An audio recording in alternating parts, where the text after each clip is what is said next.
अस्सलाम वालेकुम। गोल्डलैंड फार्म के प्लेटफॉर्म से एक बार फिर आपकी खिदमत में हाजिर है। हमारा आज का जो प्रोग्राम है इसका मौजू है बकरी के दूध की अफादियत के हवाले से। आप लोग समझते हैं कि बकरी एक डेयरी एनिमल है, तो ये अगर उसका दूध इस्तेमाल ना किया जाए तो फिर बकरी फ़ायदेमंद साबित नहीं होती। बकरी असल में एक पावर हाउस की तरह है। जिस तरह आप देख लेंगे हर हमारे शहर में एक बापटा का ग्रिड स्टेशन होता है। तो ग्रिड स्टेशन बेशक जितना बड़ा हो, जितना मर्जी खूबसूरत हो, ताकतवर हो, जब तक उसमें से बिजली नहीं उसमें आएगी तो वो ग्रिड स्टेशन तो किसी काम का नहीं है। वो तो इसी तरह ही जिस तरह एक लोहा है, वो सारा लोहा ही है। लोहे की रेट फरोख्त होगा, लोहे का 200-300 रुपये इतना रेट होता है किलो का। हो सकता है वो सारा ग्रिड स्टेशन का 2-4 करोड़ का हो अगर बहुत ज़्यादा लोहा भी हो उसमें। लेकिन अगर उसमें बिजली गुजरेगी तो कितने सैकड़ों हज़ारों घरों को वो जो है वो तवानाई देगी, और फिर वो जो ग्रिड स्टेशन है वो वक्त की ज़रूरत बन जाएगी। फिर हम कभी भी उसे ख़त्म नहीं कर सकेंगे, ना ये कभी देखेंगे कि ये तो सिर्फ लोहा है। मतलब उसकी कीमत या उसकी वैल्यू जो है वो हम फिर लोहे में तस्वर नहीं करेंगे, उसे हम तस्वर करेंगे, देखेंगे कि ये एक पावर हाउस है जिससे हज़ारों घरों को बिजली जा रही है। ये फ़ायदेमंद चीज़ है। अच्छा, तो इसी तरह ही बकरी भी है कि बकरी जो है वैसे तो गोश्त है उसमें, और तो कुछ भी नहीं है, पर उसका जो वो बकरी एक पावर हाउस है। अब उसमें जो उसकी जो करंट है, जिस तरह एक ग्रिड स्टेशन में करंट है, तो वो उसका दूध है। अब कोई भी डेयरी जानवर है, उससे अगर दूध नहीं लेंगे तो वो फिर गोश्त ही रह जाएगा उसका। और आपको पता है कि खास तौर पर स्पेशल गोश्त के लिए डेयरी एनिमल की फार्मिंग नहीं होती। अब मतलब कोई बंदा भैंस या गाय रख ले और के जी ये मैंने गोश्त के लिए रखे हुए हैं, इनसे बच्चे आएंगे तो वो ईद पे बड़ा करके बेचूंगा या कसाई को दूंगा, तो इस तरह नहीं होता। इसी तरह ही बकरी भी डेयरी एनिमल है, और इसका भी ये नहीं होता कि हम इसे गोश्त के लिए रखें कि हम इसके जो बच्चे हैं वो ईद पे फरोख्त करेंगे या कसाई को देंगे, तो ये सिर्फ मुमकिन नहीं है। देखिए, दो चीज़ें हैं ना। बकरी 6 माह आपको दूध देती है मालिक को, 6 माह आपको गोश्त देती है। मतलब वो जो 6 माह का दूध है वो 3 माह खुश करती है, 3 माह बच्चों को पिलाती है। वो तो आपको उसने दे दिया जो उसकी नई नस्ल आती है उसकी शक्ल में, बच्चों की शक्ल में, और 6 माह वो दूध आपको देती है 1 साल में। तो जब तक हम दोनों चीज़ों को मुतवाज़न तौर पर इस्तेमाल करना नहीं सीखेंगे, हम कभी भी इस काम को कामयाबी से नहीं कर पाएंगे।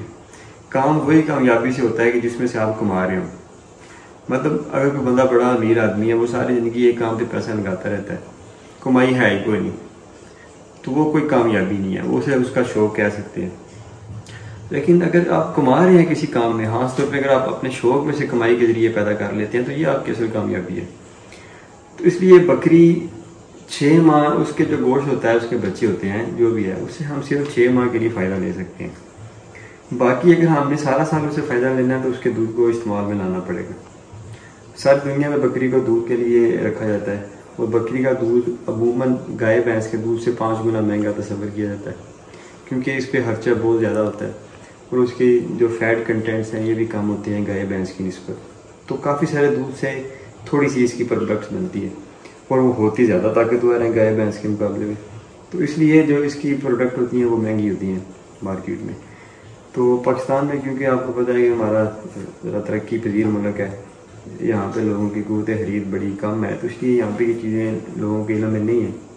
एक ये है कि यहाँ पे हमारे अमीर तबका भी मौजूद है, जो करोड़ों अरबोपति भी लोग हैं, तो उनके लिए मसला नहीं होता अच्छी अगर उन्हें सेहतमंद बख्श कोई ऑर्गेनिक चीज़ मिले तो उसे आसानी से ले लेते हैं, अपना लेते हैं। तो इसलिए मार्केट तो हर एक चीज़ की मौजूद होती है, बस हमें मार्केटिंग करना और उस चीज़ को सेल करना आना चाहिए। तो बकरी की डेयरी के हवाले से हमारी हमेशा से कोशिश रही है कि हम पाकिस्तान में बकरी की डेयरी को मुतारफ़ करवाएं, क्योंकि बकरी फार्मिंग का सिर्फ यही मुस्तकबिल है। अगर हम डेयरी पे काम नहीं करेंगे तो बकरी फार्मिंग का कोई मुस्तकबिल नहीं। आप देखेंगे कि पाकिस्तान में लाखों लोगों ने बकरियों पे काम किया, हज़ारों लाखों बकरियां लोगों ने ली, हज़ारों लाखों मारी, और 1-2 साल रखने के बाद छोड़ दी। सब ने एक ही कहा कि हमें समझ नहीं आई कि इसमें से कमाना कैसे है। तो बुनियादी चीज़ ये है कि जो इसमें हमारा तस्वर है वो थोड़ा सा डगमगा रहा है। हम इस चीज़ को समझ नहीं पा रहे कि कमाई का ज़रिया इसमें है कैसा, क्योंकि इधर कुछ मैंने कहा कि ये तरक्की पजीर मुल्क है, यहाँ पे गोश्त तो हम लेके खा सकते हैं, और गोश्त भी 1700 रुपये किलो हो चुका है। वो भी वो गोश्त जो बी ग्रेड है, यानी कि कोई पता नहीं जानवर बकरी है, बकरा है, लंगड़ा है, लूला है, बीमार है, क्या है। और उसके अंदर भी उन्होंने पानी, आपको पता है कसाइयों ने लगाया होता है, तो पानी की कितनी मिकदार उसमें लगी हुई है ये भी नहीं हमें पता। तो एक किस्म का नॉन ऑर्गेनिक गोश्त 1700 रुपये किलो हम लेके खा रहे हैं। अगर हम अच्छे सेहतमंद जानवर का, नर जानवर का गोश्त लेके खाएंगे तो वो हमें 2022 रुपये से कम नहीं मिलेगा। ये एक अंडरस्टूड पक्की बात है, और इस बात को वो लोग समझ सकते हैं कि जो इस काम में मुलव्वस है। अगर किसी को 1700 में अच्छा जानवर मिल जाता है तो वो लकीस्ट वन है, वो लाखों में एक है। तो बकरी के दूध की अफादियत भी इसी हवाले से इसी तरह ही पाकिस्तान में अभी फ़िलहाल नहीं बन सकी। वो इसलिए कि इसका दूध अगर हम बैन अवी मार्केट में, अगर आप गूगल पे लिखें ना कि goat milk, cow milk comparison, price rate comparison, तो गूगल ही बता देगा कि बकरी का दूध इंटरनेशनल मार्केट में, यानी कि बैन अवी मंडी में तकरीबन 5 गुना महंगा होता है। उसके पीछे कई अवामल होते हैं, वो आप बकरी फार्मिंग की थोड़ी सी स्टडी करेंगे तो फिर आपको वो उन अवामल का पता चल जाएगा जिसकी वजह से ये महंगा हो जाता है। पाकिस्तान तरक्की पजीर मुल्क है, लोगों की क़ुव्वत खरीद नहीं है, इसलिए इस दूध पे काम नहीं हुआ। लोगों ने सिर्फ गोश्त की नज़र से बकरी को देखा, उसी पे काम किया। वो कुछ साल मेहनत करने के बाद वो सारा काम छोड़ दिया उन्होंने, क्योंकि उसमें उन्हें फ़ायदा नहीं हुआ। बात सिर्फ ये कि वो डेयरी की नज़र से बकरी को नहीं देखते थे, वो एक गोश्त का जानवर के तौर पर इसे देखते थे। तो हमारी यही कोशिश है कि पाकिस्तान में बकरी को वो मुकाम दिलाया जाए कि जो इसका है असल में। सारी दुनिया में ये डेयरी के तौर पर रखी जाती है, और हम भी चाहते हैं कि पाकिस्तान में डेयरी के तौर पर मुतारफ हो, और उससे अच्छे मिकदार में बड़े बड़े फार्म बने, 2-2, 400, 500, 1000, 2000, 10,000 बंदे बकरियाँ रखें, उनसे दूध लें, अच्छे दूध प्रोसेसिंग करने वाले यूनिट पाकिस्तान में लगे, इसकी अच्छी अच्छी प्रोडक्ट बनती हैं वो बने, पाकिस्तान में उनकी मार्केटिंग हो, जो हमारी अपर क्लास है उन्हें टारगेट किया जाए, इस तरह पाकिस्तान से बाहर एक्सपोर्ट किया जाए। तो इस तरह हज़ारों लोग जो हैं वो इस सनत से वाबस्ता होंगे। मतलब अभी हमारा छोटा सा सेटअप है, तो मेरे अंदाजे के मुताबिक 150 बंदा बराह रास्त हमसे मुंसलिक है। चलो दो फॉर्म है, उसके अलावा फीड यूनिट है, उसके अलावा क्रशिंग यूनिट है, उसके अलावा इस तरह के काम, तो मतलब 150 बंदा तो बराह रास्त जो गरीब आदमी है उसकी, आप कह लें कि घर का चूल्हा जो है वो बकरी फार्मिंग की सनत से सिर्फ एक फॉर्म से मुंसलिक हो गया। ये भी हमारी बहुत बड़ी कामयाबी है। तो इसी तरह अगर ये सनत बनती है बकरी फार्मिंग, लोग इसमें आते हैं, सैकड़ों हज़ारों फार्म बनते हैं, तो लाखों लोग, हज़ारों लोगों को बराह रास्त रोज़गार मिलेगा। मतलब 150 बंदा मैं आपको बता रहा हूँ बराह रास्त मुलव्वस हुआ। इसके अलावा जहाँ से हम फीड लेते हैं, जहाँ से जनाज लेते हैं, जहाँ से हम लूसन लेते हैं, जहाँ से दूसरे चारा जात तो सारी चीज़ें लेते हैं, वहाँ पे भी उन लोगों का भी सर्कल सारा इससे मुंसलिक हो गया। यानी कि बराह रास्त जो है ना वो बिल वास्ता या बिला वास्ता हज़ारों लोग हैं कि सनत से मुंसलिक हो गए। तो वहाँ पे ट्रांसपोर्टरों का भी काम चला, वहाँ पे शॉपकीपर्स का भी काम चला, डिस्ट्रीब्यूटर का भी काम चला, उन्होंने आगे बंदे रखे, फिर लोग उनसे फीड लेने आते हैं, वो रक्शे वाले का भी काम चला। मतलब इकानमी जो है ना वो सर्कल में आ गई। यही अपनी ख्वाहिश है कि पाकिस्तान में हकीकी तौर पर कुछ ऐसा काम किया जाए जिसमें हमारी मैशत को जो है ना वो एक्सपोर्ट मिले, जिसमें जो हमारा गरीब मतलब जो मजदूर दार तबका है वो उससे में मुलव्वस हो सके, हर जगह पे मजदूरी लोगों को मिले। कुछ चीज़ें ऐसी होती हैं कि जो हर बंदे के लिए नहीं होती। अब मर्सिडीज मेरे लिए नहीं है, यकीन करें मेरे पास थी किसी दौर में, लेकिन पार्ट्स इतने महंगे तो मैंने बेच ली। उसके बाद सोचा बैंक भी लेने का। मर्सिडीज एक आम गाड़ी है, दूसरे मुल्कों में आप जाएँ, पाकिस्तान में तो चले तरक्की पजीर मुल्क है, चीज़ें नहीं है। वहाँ पे बड़ी बड़ी अच्छी महंगी गाड़ियाँ जो करोड़ों रुपए, 10-10, 20-20 करोड़ की एक गाड़ी, अब वो हमारे लिए नहीं बनी। स्पेशल मार्केट है, उसमें वो बिकती हैं, और वो गाड़ियाँ बनाने वाली कंपनी बड़ी अमीर भी हैं, क्योंकि टारगेट मार्केट सेलेक्ट की उन्होंने। बकरी का दूध जो है या इसकी प्रोडक्ट जो है ये हर बंदे के लिए नहीं है, स्पेशल मार्केट है, अमीर लोगों के लिए ये चीज़ें। अब हमने क्या करना है, अमीर लोगों को टारगेट करना है, ये चीज़ें बनानी है, उन्हें देनी है, उनसे ढेर सारा पैसा लेना है, और उस पैसे से हमने हमारे साथ कई सैकड़ों हज़ारों मजदूर जो है लोगों को मुलव्वस होंगे, उनके घर का चूल्हा चलेगा। उन पैसों से जो है वो हम अच्छे फलाई काम भी कर सकते हैं। कहने का मकसद ये है कि हर एक चीज़ की एक मार्केट वैल्यू होती है। अगर उस मार्केट वैल्यू के मुताबिक हम नहीं चलेंगे तो कभी भी उस काम में कामयाब नहीं हो पाएंगे। अब पाकिस्तान में गाय का दूध जो है वो 100 रुपये किलो, 125 रुपये किलो, शहरों में 150 रुपये किलो तक बिकता है। बकरी का दूध इंटरनेशनल मार्केट में गाय का दूध का यही रेट है तकरीबन। बकरी का दूध जो है वो इससे 5 गुना महंगा है। अब ये एक इंटरनेशनल रेट है, हमने मुतय्यन नहीं किया। कैलकुलेशन होती हैं तो उसमें देखा जाता है कि इतने पे ये चीज़ देखे तो ये इकनॉमिकल होती है। अब पाकिस्तान में ज़रूरत इस बात की है कि इस चीज़ को उजागर किया जाए, बकरी की अहमियत को उजागर किया जाए कि ये गाय भैंस नहीं है, ये इससे बहुत ऊंचे दर्जे का जानवर है, जिससे हमें प्रोडक्ट मिलती है, थोड़ी मिलती है लेकिन वैल्यूएबल प्रोडक्ट होती है। और उसकी अगर हम स्पेशल मार्केटिंग करें, टारगेटेड मार्केटिंग करें, एक खास तबके तक उसकी रसाई मुमकिन बनाएं, तो काफ़ी अच्छा कारोबार चल सकता है। उससे सैकड़ों हज़ारों लोग मुंसलिक हो सकते हैं। बड़ा अच्छा ज़र मुबादला, मतलब अगर इस एक्सपोर्ट करें तो ज़र मुबादला बाहर से आ सकता है। इस पहले उनका बैलेंस ऑफ पेमेंट हमारा जो है वो इससे एक्सपोर्ट ओरिएंटेड इंडस्ट्रीज पाकिस्तान को ज़रूरत है। इनकी जो कार्टिज इंडस्ट्रीज हैं, ये भी कार्टिज इंडस्ट्री बन सकती है, इनकी छोटी सनत, जिसमें बंदा 10-20 बकरी रख के भी दूध उसका लेके किसी अच्छे यूनिट को फरोख्त कर सकता है। जो यूनिट प्रोसेस कर रहा हो चीज़ को, उसके मिल्क पाउडर को, पनीर को, घी को, इसकी बेशुमार चीज़ें बनती हैं बकरी के दूध से। तो बकरी असल में जो डेयरी सेक्टर है, इस पर हमें तवज्जो करने की ज़रूरत है। गवर्नमेंट को भी चाहिए कि गोट डेयरी पे तवज्जो दे, मुल्क में सेमिनार करवाए जाएँ, लोगों का ज़हन बनाया जाए कि ये एक बड़ी शानदार और पावरफुल डेयरी प्रोडक्ट है, डेयरी एनिमल है, और उसकी तरफ आया जाए। पाकिस्तान में हर एक बंदा गाय के पीछे भाग रहा है, भैंस के पीछे भाग रहा है। हमारे फार्म में जितने लोग आते हैं 80% लोगों को गाय का पता होता है, और हमारे फार्म के अंदर गायस खड़ी है, मुझे कोई नहीं पता है किस नस्ल की है। वो एक कंपटीशन है, वो भीड़ का रास्ता है, उसमें हर एक बंदा घुसा हुआ है। अगर आप भीड़ में घुस जाएंगे तो आप भीड़ के नीचे कुचले जाएंगे। इसलिए हट के चलें, अपना रास्ता खुद मुतय्यन करें, बजाय इसके कि फॉलोअर बने, लीडर बने, लोग आपको फॉलो करें।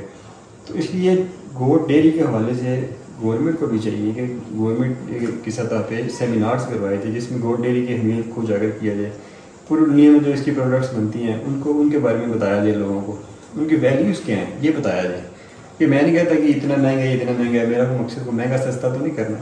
अपना मकसद तो सिर्फ ये है कि जो इसकी असल वैल्यू है पूरी दुनिया में जो मिल रही है, उसको पाकिस्तान में उजागर किया जाए, मार्केट का तयन किया जाए, उस पर वो काम किया जाए। तो सरकारी सतह का इसमें मुलव्वस होना बड़ा ज़रूरी है। जब तक गवर्नमेंट की सतह पर डॉक्टर हजरात और जो एक्सपर्ट्स हजरात हैं वो आके सेमिनार्स नहीं करेंगे, तो लोगों को यही पता चलेगा कि ये बकरी बकरी होती है और उसका दूध गाय से भी सस्ता होता है, ये गरीब की गाय है। तो लोग इसकी अहमियत को समझ नहीं पाएंगे, क्योंकि उन्हें पता नहीं है। अब दूसरे मुल्कों में तो कम लोग जाते हैं, उन्हें तो पता है बकरी की बर्थ वैल्यू क्या है। तो हमने तो गोट डेयरी फार्म के प्लेटफॉर्म से हमेशा गोट डेयरी की बात की, आज भी इसी मौक़े पर कायम है कि गोट डेयरी पे पाकिस्तान में काम होना चाहिए। तो हम इस पर एक्सपेरिमेंट तजर्बात करते रहते हैं। अभी भी हम इसका तजर्बा कर रहे थे, आज भी घर में। तो आज हमने इससे दूध से निकाली क्रीम से हमने बना लिया देसी घी, और क्रीम निकालने के बाद हमने उसमें से पनीर भी निकाल लिया, पनीर से बना लिए रसगुल्ले। तो मतलब कि कितनी ज़्यादा मसनूआत हम इसे तैयार कर सकते हैं, और सारी वैल्यूएबल मसनूआत है। बैन अवी मार्केट में अगर देखते हैं, सारी चीज़ें हमको बड़ी अच्छी कीमत में फ़रोख्त होती हुई नज़र आती हैं। पाकिस्तान में भी हम ये सारे काम कर सकते हैं, एक्सपोर्ट कर सकते हैं, यहाँ पे मार्केट सेट कर सकते हैं। जैसे मैं आपको दिखाता हूँ कि ये देखिए, ये हमने आज तैयार किया इससे रसमलाई। अब ये देखिए, ये रसमलाई, अब इसे रखेंगे हम फ्रिज में। ये देखिए, तो इसे फ्रिज में रखेंगे तो सुबह ये ठंडी हो जाएगी। इसमें बकरी का दूध डाला, ये ऊपर ज़ाफ़रान है थोड़ा सा, और इसमें जो पनीर है बकरी का वो डाला। ये पनीर हमने आज निकाला था इसका दूध से ना। पहले हमने दूध से क्रीम निकाली, और क्रीम से हमने फिर ये देखने ये देसी घी निकाल लिया।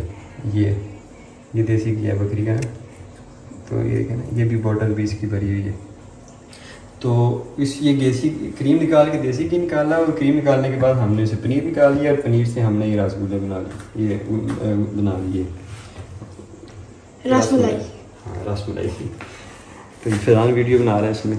तो ये देखें, ये कितनी सेहतमंद चीज़ें हैं सारी, कि जो बकरी की बदौलत हमें मिल रही हैं। कि और भी काफ़ी सारी प्रोडक्ट हैं, मतलब मक्खन इसका घर का, हम रोटी पे सुबह देसी रोटी के ऊपर अगर मक्खन रख के खाएँ बकरी का, कितना मज़ा है। जो इस लस्सी बच जाती है इसकी, अगर हम क्रीम वगैरह निकालते हैं या मक्खन निकालते हैं, उससे लस्सी बनती है। वो लस्सी सुबह सुबह गर्मी में पी जाए, कितनी शानदार होती है। पूरी दुनिया में जो लस्सी बिकती है वो यही लस्सी होती है, गाय भैंस की होती है। दूध को प्रोसेस करके उसमें से चीज़ें निकाल दी जाती हैं, बाद में जो बचता है वो लस्सी के तौर पर बिकता रहता है। मतलब कोई चीज़ भी ज़ाया नहीं इसमें जाती। तो बात करने का मकसद, वीडियो बनाने का मकसद ये था कि हमें पाकिस्तान में शऊर लाने की बड़ी ज़रूरत है, और सरकारी सतह पे भी इस पे काम होना चाहिए कि बकरी की अफादियत को उजागर करना चाहिए पाकिस्तान में, इसकी कितनी अहमियत है। इस पर जो कहने के न्यूट्रिएंट्स और विटामिन, इसमें जो जितने भी कंटेंट्स हैं, उन सारी चीज़ों पे गवर्नमेंट की सतह पे लोगों में जो है वो शऊर पैदा किया जाना चाहिए, कि इसमें फ़ैट कंटेंट्स इतने हैं, प्रोटीन जितनी है, विटामिन जितने हैं, इसमें मिनरल जितने हैं, ये सारी चीज़ें जितनी भी इसमें चीज़ें होती हैं वो इतनी है और सारी गाय भैंस से ज़्यादा है। तो हर लिहाज से बच्चों के लिए, शुगर के मरीजों के लिए, बूढ़ों के लिए, सब के लिए ये दूध शानदार चीज़ है। और इससे बनने वाली प्रोडक्ट्स ये इतनी ताकतवर होती हैं कि आप यकीन करेंगे 80 साल का बंदा भी ये खाता है ना तो अपने आप को जवान महसूस करता है। तो ये बड़ी शानदार चीज़ें हैं हमारी इंसानी ज़िंदगी के लिए, इंसानी सेहत के लिए ये बड़ी ज़रूरी चीज़ें हैं। तो थोड़ा सा इन पर वर्किंग करने की ज़रूरत है। तो इसलिए हमारा यही पैगाम है गोल्डलैंड फार्म के प्लेटफॉर्म से कि आप लोग जो है वो बकरी को डेयरी की नज़र से देखें, गोश्त को की नज़र से ना देखें। गोश्त का मैंने आपको बताया कि जब आउटपुट कोई नहीं होती तो वो चीज़ गोश्त ही होती है। जिस तरह एक ग्रिड स्टेशन में सिर्फ लोहा ही होता है, करंट ना आए, तो बकरी में अगर दूध ना आए तो वो सिर्फ गोश्त ही है। गोश्त के लिए फार्मिंग नहीं की जाती, भेड़ की फार्मिंग की जाती है, बकरियों की नहीं की जाती। तो अब उसके पीछे भी कुछ लॉजिक्स हैं, वो ज़्यादा टॉपिक है कि भेड़ की क्यों की जाती है। बहरहाल बकरी डेयरी एनिमल है, इसको डेयरी नज़र से देखें, इसका दूध लें, इसके दूध से प्रोडक्ट तैयार करने की कोशिश करें, मुकामी तौर पे प्रोडक्ट्स तैयार कर लें। अगर आप ज़्यादा जानवर नहीं रख सकते, मेहनत करने वाला, काम करने वाला अल्लाह ताला उसके लिए रास्ते आसान करता है, उसके लिए आसानियाँ पैदा होती हैं अगर कोई खुलूस नीयत से एक खिदमत का जज्बा लेके कोई भी बंदा काम करे। इसलिए इसके पास 2 बकरियां भी हैं, कोई टेंशन की जरूरत नहीं है। दूध निकालें, यूट्यूब पर जाएँ, मुफ्त चीज़ें मिलेंगी, प्रोडक्ट बनाएँ, अपनी शनाख्त पैदा करें, आस्ता आस्ता बकरियों को बढ़ाएँ, एक अच्छा बिजनेसमैन बने। बिजनेसमैन अपने माशरे के लिए, अपनी ख़ानदान के लिए, अपने मुल्क के लिए, सब के लिए फ़ायदेमंद साबित होता है। कई किस्म के मौके पैदा करता है, आमदनी के ज़राए पैदा करता है। तो इसलिए एक कारोबारी नज़रिए नुक्ता नज़र से सोचा करें, हर एक चीज़ को, बकरी को भी कारोबारी नुक्ता नज़र से देखें। बकरी डेयरी एनिमल है, सारी दुनिया में जिस तरह उसका इस्तेमाल हो रहा है उसी तरह यहाँ पर भी करना सीखें। तो इंशाल्लाह बकरियाँ भी फ़ायदेमंद साबित होंगी। वो हिस्ट्री पुरानी हो चुकी है कि जब बंदे बकरी रखते थे पता नहीं चलता था कि मकसद क्या है, फिर छोड़ देते थे। अब इंशाल्लाह बंदे बकरी रखेंगे, दूध के लिए बकरी रखेंगे अच्छी नस्ल वाली जो 2, 4, 5, 6 लीटर तक दूध दें। उनके दूध को प्रोसेसिंग में लेके आएंगे। उम्मीद है कि आगे प्लांट भी लगेंगे अच्छे अच्छे जो गोट डेयरी पे काम करेंगे, जो एक्सपोर्ट ओरिएंटेड होंगे, तो पाकिस्तान में भी अच्छी मार्केट बनाएंगे। तो ये सनत इंशाल्लाह मुल्क में फ़रोग पाएगी। तो ये था हमारा गोल्डलैंड का गोट डेयरी के वाले छोटा सा पैगाम। तो उन्हें रखें दुआ में याद। इंशाल्लाह मिलते हैं फिर किसी नई वीडियो में, तब तक के लिए अल्लाह हाफ़िज़।